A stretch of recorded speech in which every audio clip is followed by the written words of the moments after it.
At WFM Labs, our organization recognizes the importance of gaining market insights to compete effectively and provide better goods and services to our customers. However, exchanging price or commercially sensitive information with competitors can violate antitrust laws and harm competition. To avoid antitrust risk, it is essential to ensure that information exchanges in the WFM Labs community are reasonable and promote competition. This includes avoiding discussions or coordination of sensitive topics such as customer prices, pricing paid to vendors, compensation paid to employees, or proprietary information. If you would like more information, please refer to the guidelines outlined by the FTC and DOJ, Antitrust Guidelines for Collaborations Among Competitors. In addition, WFM Labs meetings are being recorded. By continuing to be in the meeting, you are consenting to be recorded. And finally, we ask that all participants review and comply with our code of conduct. Thank you. Hey, good evening, everybody. It's Ted Lango with WFM Labs. Thanks for joining. We're going to do a session this evening, our third and final session on ChatGPT hacks for this year. Going to go quick this evening. Really going to cover just two things. What are GPTs and how to build a GPT. I'll keep this open at 6:30. If anybody has questions, feel free to stay on. We'll do questions afterwards, but I'm going to cruise through this pretty quickly. A lot to cover here. This is being recorded as well. If you want to go back and take a look at anything that I'm touching on, because I'm going to go pretty fast, feel free to. I'll post it out on our YouTube channel here at the end of this week or early next week. So I'm going to cover two things. What are GPTs and how to build a GPT. The first thing is the prerequisite is you do have to have ChatGPT 4. That's the paid plan, essentially $20 a month. Just like in the previous sessions, the things I'm demoing here, you can't do under the free version. You do have to have the paid version of ChatGPT to use these new features that I'm going to demo here. If you missed either of the first two sessions, they're out on YouTube. Hack session 1 and 2 sort of build into this session, especially hack session 1. I show kind of how to do custom instructions, things like Professor Synapse. In session 2, we covered plugins, which I think are valuable. This particular session this evening, we're going to talk about GPTs, a new feature that was just released last month when they released what they call T4 Turbo, although it just still looks like ChatGPT 4. They call it now ChatGPT 4 Turbo, and it's got some new features, which we're going to highlight here this evening. So what is this thing that we're calling GPTs? Well, GPT itself stands for Generative Pre-trained Transformer, and it's a type of language model that uses deep learning algorithms to generate the human-like responses to natural language inputs. That's what ChatGPT is. It's this deep learning algorithm that allows you to prompt with your own language and get human-like responses. Well, ChatGPT or OpenAI released something called GPTs, which is a bit confusing because they essentially released a product that is a subset of their existing product today. So OpenAI's GPT feature allows you to create custom versions of ChatGPT, versions that combine instructions, extra knowledge, any type of combination of skills to sort of be a unique GPT model itself. And I'm going to show you what that means exactly here with a couple of examples, and then we'll go and we'll actually build a quick one just so that you can see how they could be applied to business, to your own work, what you do. So how do you find this? Well, if you're in ChatGPT 4, you essentially go over to this Explore section and click on that. In the moment that you click on this Explore section, you'll be presented with these GPTs. The first list, if you've never used GPTs before, you're going to see this made by OpenAI group of GPTs. In the middle, they've got one that's just called GPT Classic, which is just ChatGPT 4 with no additional capabilities. So if you've been using ChatGPT, that's what you've been using, is just the classic version. These other examples are really ChatGPT, but with a more narrow focus, effectively special instructions that have been given to that bot, if you will, to focus in on a specific topic. If we look at one of them here, this game time focus, it basically sits there and says, hey, I can quickly explain a board game or a card game to you. And it essentially allows you to chat with that bot around that specific topic focus itself. So I prompted and I uploaded a picture and I said, hey, here's a picture of a game. Can you tell me how to play this game? And you now can upload images and it can interpret those types of things. And this specific GPT, this game time GPT, goes ahead and says, oh, that's the game of Go, ancient game in China more than 2,500 years ago. Here's the objective. Here are the board pieces. Here's how you play it. You know, here's the stones, the territory in the game, how it's scored, and that type of stuff. So effectively, it's gone through and it's narrowed in on a topic, if you will, with specialized knowledge. The particular examples that you see out there, though, you may sit there and say, couldn't I just do the same thing with ChatGPT Classic? Like I could have prompted ChatGPT just like, what's this game? What are the rules? And the answer is really yes, you could have done the same thing with these. So when you go and look at some of these AI apps or apps that were made by OpenAI, you may question like, are these things really that useful? And for me, useful GPTs, ones that you build themselves, are ones that really do two things. They allow you to guide people down a particular process itself, and then they have some type of unique data or knowledge that's been embedded in that GPT that might be unique or to yourself that's not like well known by ChatGPT. So if you just think about putting up guardrails and what is it that I'm bringing ChatGPT that's unique, that's kind of gets at the heart of what these GPTs are themselves. I went and built one. It's now out on WFM Labs. It's called a WFM Maturity Assistant. If you go and you click on the link, you'll come up to my GPT where I say, hey, I can advise you on how to advance your workforce management operations to the next level. I've got some starter prompts down at the bottom that says, hey, tell me more about the 5 workforce management maturity levels. You click on that starter prompt, and the GPT will spit back this information about the WFM maturity models, level 1, level 2, level 3, level 4. What do these models look like? You know, level 5, pioneering, and it'll give you this lengthy description of what the WFM maturity model looks like. How this is different is I've gone and I've told ChatGPT to build this custom GPT with unique knowledge. It's like the view that we've got around what the maturity model should look like for workforce management, as opposed to if you would just went into ChatGPT Classic and typed that same thing, tell me more about the 5 WFM maturity levels, it's going to come back with sort of a generic answer.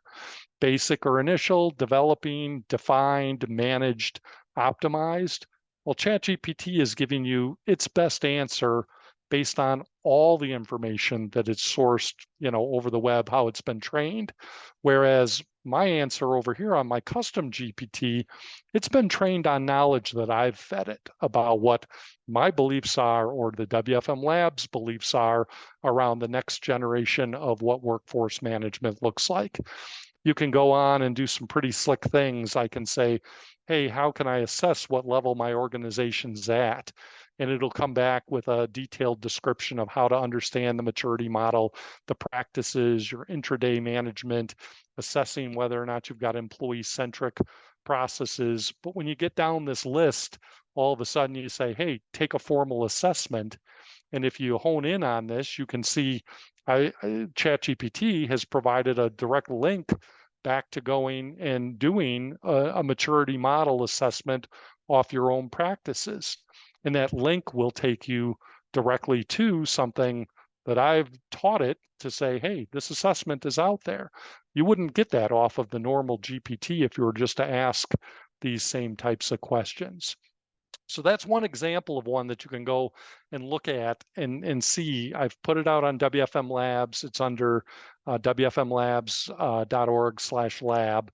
And you can go in and kind of play with that ChatGPT, this WFM maturity assessment, to see how it interacts and how it's different from talking to just ChatGPT. So how do you do one of these things? The rest of the time here, I'll show you kind of how to step through and build one. Again, you go back to this floor button over here on the left, and at the top, you'll have an option to just create a GPT itself. You click on that create button, and you're presented with two screens. There's a preview screen on the right, and there's your builder screen on the left here. It starts out by just saying, hey, I'll help you build a new GPT. You can say anything like, I want to make make a creative who helps generate visuals for new products. And you can just type back and forth with it. What I'm going to show you this evening, though, is over here on the right side.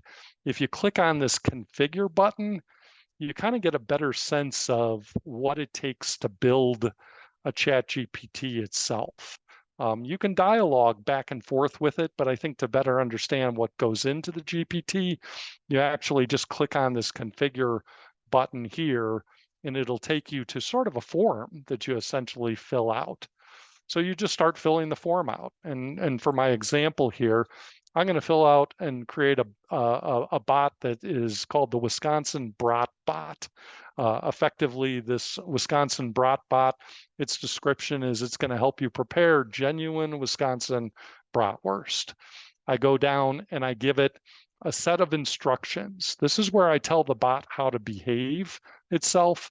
This is the same as the custom instruction set that I showed on ChatGPT Hack Session 1. If you want to learn more about custom instructions, I'd encourage you to go back and watch that first hack session. That's where I covered custom instructions.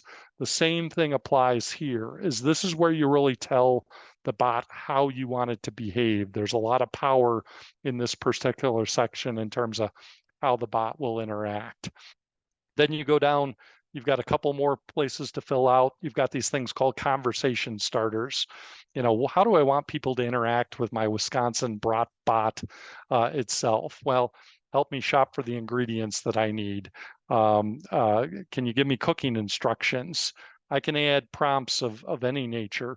Is there any special music I should play?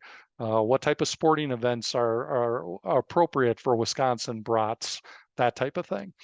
Those are just starter questions. And then the real power, aside from the custom instructions, comes in under the knowledge. This is where you have the capability to upload your own files to essentially teach the bot or the GPT what you want it to know. So I've gone off and I've created some Word or some note documents, some text documents, directions, ingredients, instructions, a bunch of parameters that I want the bot to understand when it's interacting with people, telling them how to prepare genuine Wisconsin brats. So I go ahead, I upload those files, and then once you've uploaded them, you'll see them down here at the bottom. And then you've got a couple more options below that. Actually, before we get to that, real important one is you can put a little icon in terms of how you want your brat to have a picture associated with it. So it'll even help you create the icon itself. So we added an icon for the Wisconsin BratBot. And then down here at the very bottom, you can tell it, do you want this bot to be able to browse the web? Do you want it to be able to generate pictures? The third option right there is code interpretation. Do you want it to be able to do code interpretation, which is a deeper topic for another conversation? You can also do more advanced features, which are really beyond the scope of this introduction down here at advanced settings. You can actually connect your bot to external data sources as well. So once I've gone through and I've essentially uploaded my data, I then go and test the thing out. I start with a conversation starter, and it's good to just start with what a suggested conversation starter is. Help me shop for the ingredients I need. It comes back and says for a genuine Wisconsin brat, you'll need the following core ingredients. Of course, you need bratwurst, high quality bratwurst, such as Johnsonville brats, or there's a bunch of better brats in Sheboygan, other cities in Wisconsin. Of course, you need beer, yellow onions, brat buns, toppings. I then go on and I ask it a more specific question. Can you help me find 2 or 3 more places? And again, based on the data that I've uploaded, it may or may not come back with information based on what I've taught it about other places that you might be able to shop for your specific ingredients themselves. I ask it a question, hey, can I use Pabst Blue Ribbon instead of some of these beers that recommended? And of course, Wisconsin BratBot advises me that it emphasizes the importance of sticking to traditional and authentic methods of preparing these bratwurst, which doesn't include Pabst Blue Ribbon, no longer brewed in Wisconsin. So that's out in terms of the type of beer that you can cook your brats in. Goes back and reinforces some of the beverages that you can cook your beer in. I then go on and I ask it for the instructions on, again, how to actually cook the bratwurst, which is a big debate topic in Wisconsin. For any of you who are familiar with that, lots of arguments around whether or not you should boil them, cook them on the grill only, do both. So it gives feedback on essentially how to cook them, how to grill them, how to serve them up. You can go on then even with more unique questions. And this is where some of the domain expertise around a topic, you can teach it. I said, hey, I want to listen to some jazz while I'm cooking these. Is that an issue? It comes back and it informs me that, well, listening to jazz is okay. It recommends some music that'd be a little bit more authentic for cooking Wisconsin brats, like playing Bang Your Drums All Day by Todd Rundgren and whatnot. Again, this is, again, just an example of how you can become very specific about the domain knowledge that you want the bot itself to have. Of course, this is a silly example of just cooking, bratwurst, but you can take that domain knowledge and apply it to specific domain knowledge for whatever your function is itself. And when you focus on essentially teaching the bot how to interact, and you combine it with your custom instructions, you can push this out and apply it to a lot of different fields and come up with bots that are specialized for whatever your application is. I just threw a few examples up here. Say you're in HR and you want to have a policy advisor GPT. You could have comprehensive HR manual. There you've got the GPT that's trained on all of your HR policies. Employees could ask the GPT questions about leave policies, about benefits, about work conduct, whatever might be in your manual, and be able to search for things very rapidly because you've trained the bot on what's specific to your company. You could be a retail product knowledge assistant if you were in the retail business and you wanted to train the bot on the product catalogs, different materials that you want to train your own sales staff on. These GPTs could be trained in on your specific products, how you want people to sell those products. You could be in project management. Your company could have a rich repository of project management methodologies, templates, case studies. A customized GPT could be trained on whatever those best practices are around risk management, project planning, tailored any way that's appropriate for your business itself. Marketing, there's endless examples here of strategy documents, campaign analysis that you could train the GPT on so that effectively your marketing team had an assistant that already digested information specific to your marketing strategies. You could be in legal. You could have complex legal compliance requirements. The GPT could be trained on those legal guidelines, compliance material, case law. Essentially it could be trained on, again, your own specific domains knowledge and perspectives on these compliance requirements. You can go on and on. Sales, that's a big one I've talked to people about. Let's say you have a sales team and you've got specific sales strategies around negotiation. You may have a whole bunch of training material that you've used in the past that you want sales reps to be able to use going forward in their sales negotiations. A lot of times all this training material is pretty deep, and having a bot that's been trained on it that your sales reps can then go back and reference is just a quicker way to tap back into all that knowledge that can be lost over time. Of course, I think one of the bigger ones that's going to be, going forward is just for the customer service industry as a whole. This is an area which I feel is the low-hanging fruit for call centers themselves. Our agent assist bots, which essentially use all the FAQs, the training materials, your policies, everything that is internal to your company that can then be at the fingertips of the sales rep when they need assistance. Now, many of these things you wouldn't go necessarily, and a lot of companies are sensitive to, they don't want to push this potentially proprietary information out into ChatGPT, because right now when you upload it, you're uploading it outside your four walls. But this is a great example of learning on how this works and what's coming very rapidly. Companies will have walled off large language models that you'll train to effectively be bot assistants for all these various functions themselves. So by going out and just trying this with ChatGPT, you can start to get a sense of like how this works effectively, how you go and upload knowledge, train it, can narrow in, focus on a topic, and really create a bot that's used specialized knowledge, and you've given it instructions to really stay on course in terms of how you want the bot to interact. So that's the big one. They announced customizable GPTs. I mentioned this at the close of our last session, along with 3 other features: extended context, multimedia capabilities, and real-world knowledge. Honestly, the biggest announcement, well, perhaps the second biggest would be extended context, but the biggest announcement was what I just demonstrated here, is you now have the capability to go out, take one of these GPTs or take the ChatGPT platform, feed it your own information, train it on your data set, give it specialized instructions, and create a bot that really is kind of narrowed in on a focus. Extended context just means that you can put a lot more in there now.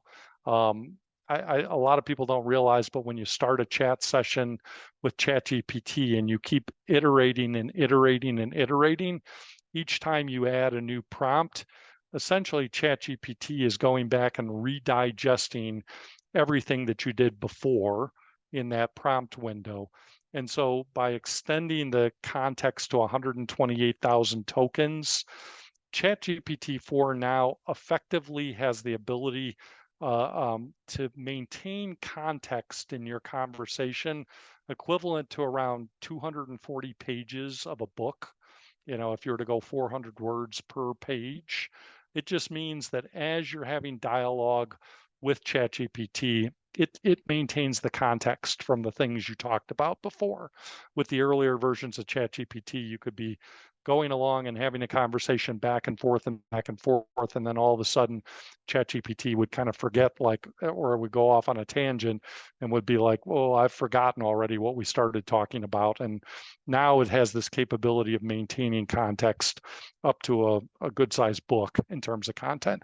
Multimedia capabilities, you can upload with your cell phone, you can upload photos and it will interact right away and tell you things about that photo. And it also now has got more up-to-date knowledge than it had before. So that's hack session number 3, ChatGPT 4 Turbo.